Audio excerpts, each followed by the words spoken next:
Hello my dear students, okay very good morning to all of you. हम लोग capacitance of capacitor चल रहे हैं। तो आज हम लोग क्या करेंगे, capacitance of parallel plate capacitor ही ज्ञात करेंगे, लेकिन विथ डाइलेक्ट्रिक स्लैब। याद होगा पिछले लेक्चर से पिछला वीडियोज में आप लोगों को देखा होगा कि capacitance of parallel plate capacitor ही देखे होंगे, लेकिन वह तब जब एयर और वैक्यूम में रखा हुआ था। आज हम लोग क्या करेंगे कि उसी पैरेलल प्लेट कैपेसिटर का कैपेसिटेंस निकालेंगे, लेकिन विथ डाई इलेक्ट्रिक स्लैब के साथ।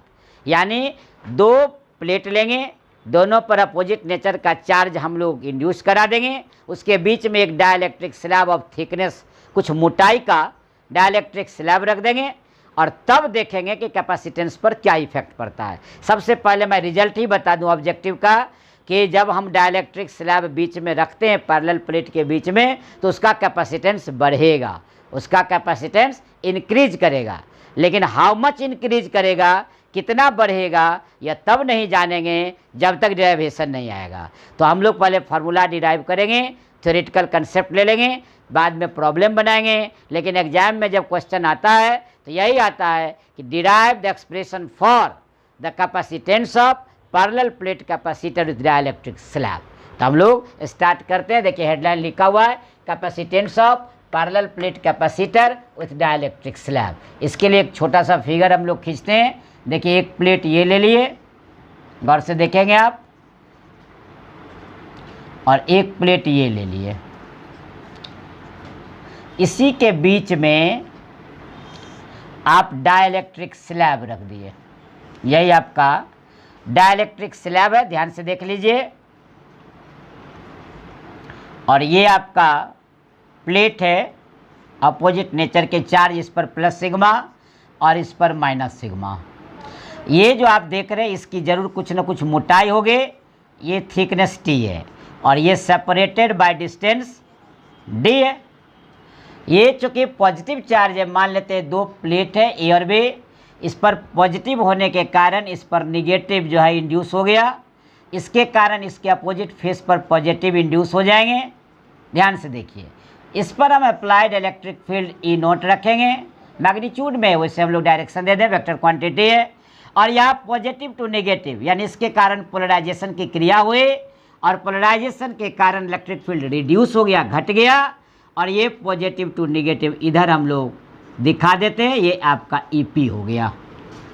इस तरह देखिए फिगर कंप्लीट हो गया आपके सामने। फिगर रिजल्ट आपका आ गया, क्लियर दिख रहा होगा।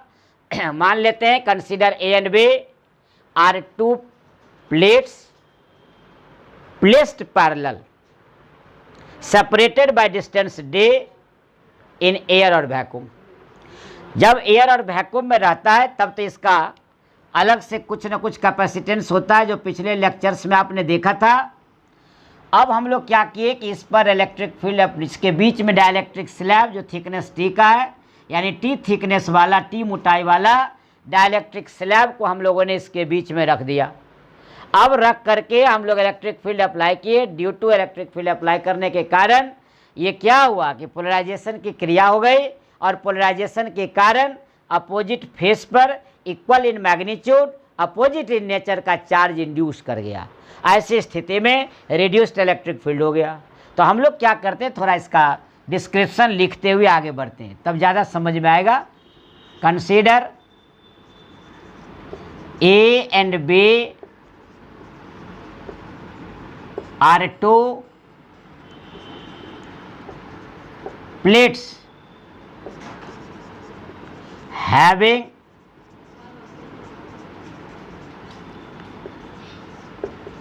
surface density of charge plus sigma and minus sigma respectively, separated by a distance d placed in separated by distance d as shown in figure। Clear हो गया? when they are placed in air or vacuum, then its capacitance C naught epsilon naught A by D. ये आपको पिछला class में हम लोगों ने पढ़ा था।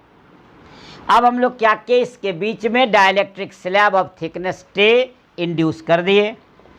Now A dielectric slab of thickness टे is induced। देखिए अब now A dielectric slab of thickness T is placed between these two plates। these two plates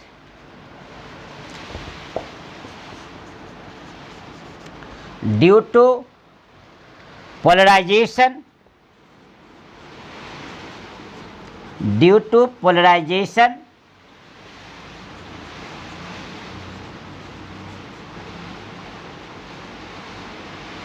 the reduced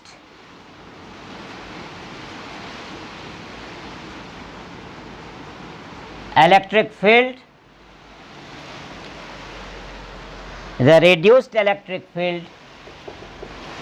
is equal to E naught minus AP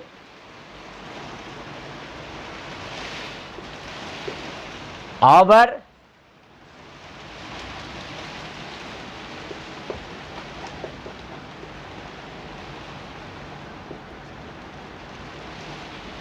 thickness T,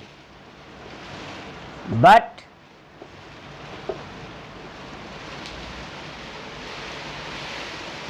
E not minus E P, यानी reduced electric field जो होगा वो हो जाएगा आपका E not minus E P over the thickness T, but the electric field E not is over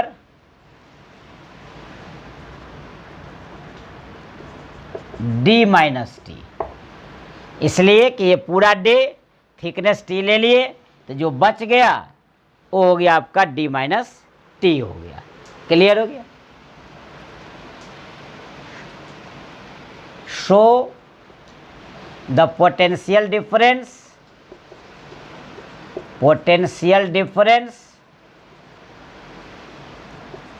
between the plates V equal to, याद होगा पहले से आपको बताए हुए हैं, यहाँ पर थोड़ा समझा दें। V equal to E into D, यानी ये जनरल फार्मूला होता है। क्यों? चूँकि एक ज़माने में पढ़े थे E बराबर D V by D R, minus में माइनस साइन अफेक्ट नहीं करेगा। ये पोटेंशियल डिफरेंस है, ये डिस्टेंस है E into D, that is D V. तो यहाँ पोटेंशियल डिफरेंस को भी मानेंगे, E अपना इलेक्ट्रिक फील्ड रहेगा और डी आर डिस्टेंस को बताएगा। तो यानी इस दोनों प्लेट के बीच टोटल पोटेंशियल डिफरेंस क्या होगा?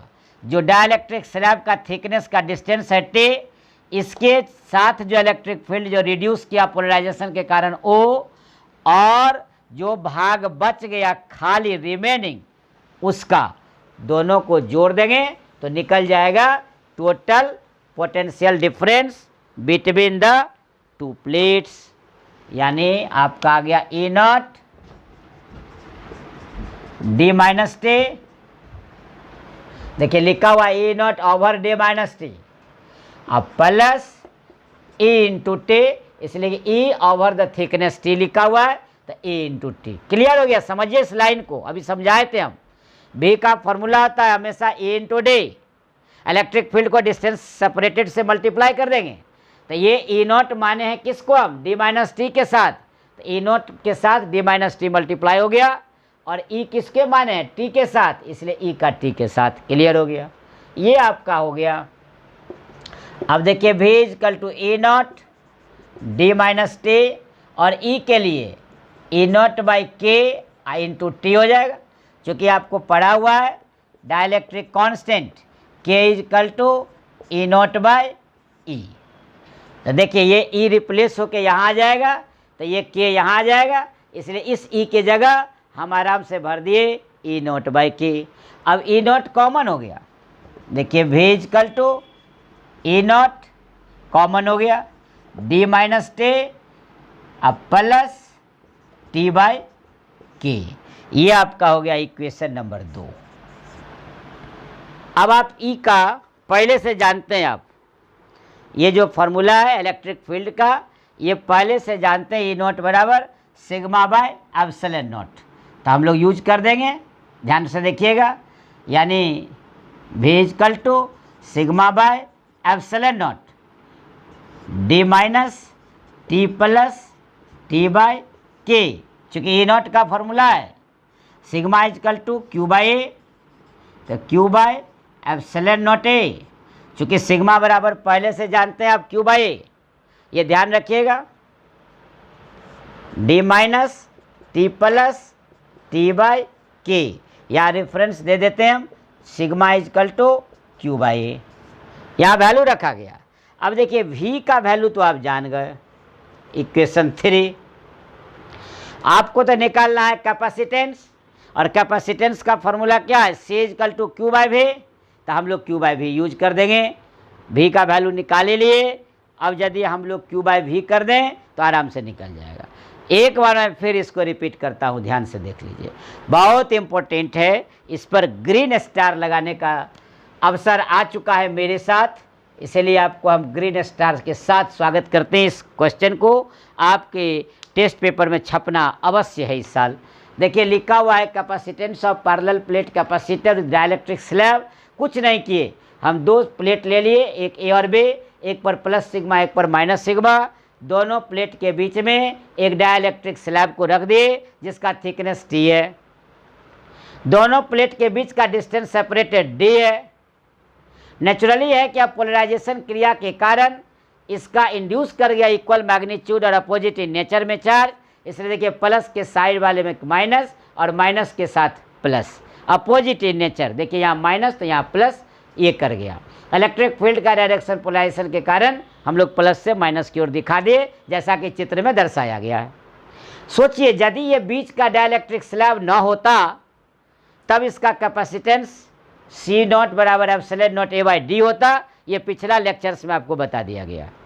लेकिन अब डाइलेक्ट्रिक स्लैब हम रख दिए, तो डाइलेक्ट्रिक स्लैब रखने के कारण इलेक्ट्रिक फील्ड जो है क्या होगा, यही आपको पढ़ना है, कुछ नहीं। हम बीच में क्या किए, अब पोलराइजेशन के कारण जो इलेक्ट्रिक फील्ड रिड्यूस हुआ, उस इलेक्ट्रिक फील्ड का हम लोगों ने मान लिया कि ई नॉट माइनस ई पी है, और ओ ई कितने के थिकनेस के, क्योंकि डाइलेक्ट्रिक स्लैब का थिकनेस टी है तो टी के साथ, और ई नॉट जो पूरा हम अप्लाई दिखा रहे हो, वो रिमेनिंग पार्ट जो खाली बच गया उसको हम लोग बोलेंगे डी माइनस टी, लिखा हुआ यहाँ the electric field E not is over D minus T. Clear हो गया remaining part. So the potential difference between the plates, दोनों प्लेट के बीच में पैरेलल प्लेट जो है, यानी ये जो आप लिखे बिटवीन द प्लेट्स, इसको आप लिख सकते हैं बिटवीन द पैरेलल प्लेट्स, इससे कोई अंतर नहीं, एक ही चीज़ है आपका, पैरेलल कहिए या प्लेट कहिए, दोनों प्लेट सामने है, तो पैरेलल प्लेट्स के साथ भी निकल गया, और भी जब आ गया तो वैसी स्थिति में आपका भी का फॉर्मूला था ए इंटू डे, और उसको हम लोग रख दिया और मैथमेटिकल एक्सप्लेनेशन के साथ यहाँ तक आ गया। अब हम लोग सी का वैल्यू लिखते और उसको यूज कर देते हैं, देखते हैं। अब लोग मानते हैं कि यदि if C be the capacitance of parallel plate capacitor with dielectric slab, then C बराबर क्या हो गया, Q by V, equation number 4। अब 3 का वैल्यू 4 में रख देंगे, putting the value of equation 3 in 4 we get क्या हो जाएगा, Q बाई V की जगह ले लेंगे हम लोग Q D minus t plus t by के गुने एप्सिलॉन नॉट ए। Q से Q क्या हो गया, कैंसिल, तो क्लियर हो गया epsilon naught A by D minus T अब प्लस टी बाई के। देखिए ये निकल गया रिजल्ट। इस तरह आप लोगों ने capacitance of parallel plate capacitor with dielectric slab का जनरल फार्मूला आप लोगों ने पढ़ लिया। लेकिन आजकल तो एमसीक्यू का ज़माना है, आपसे पूछेगा कि ये जो गैप है, ये गैप को पूरा डाइलेक्ट्रिक स्लैब से ही भर दीजिए। अब आप देख सकते हैं ये जो आपको इतना गैप है वो गैप न होके मान लेते हैं ये भी जो है ये भरा गया और ये भी आपका भरा गया। ध्यान से देखिएगा, ये आपका क्लियर है कि यदि आप कंप्लीटली फिल्स द गैप, जब कंप्लीटली फिल्स द गैप करेंगे तो ये अब टी नहीं रहेगा, टी किसके बराबर हो जाएगा, डी के बराबर। तो वही लिखते हैं अब हम नोट ए नोट में, if dielectric slab fills the gap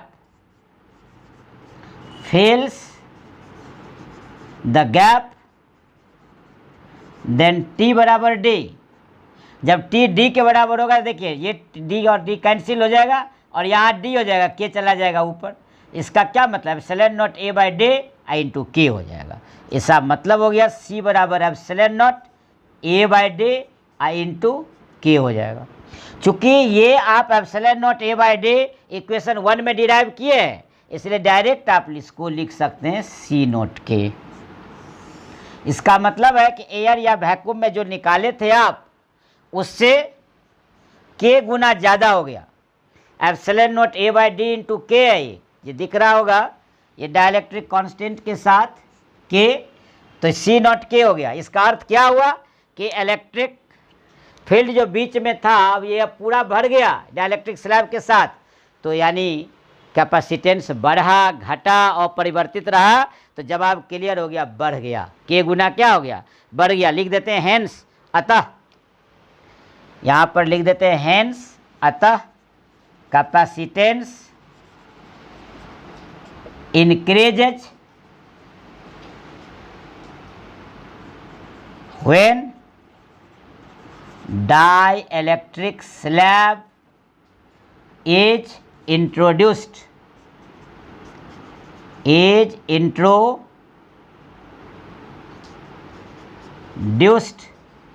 between the plates।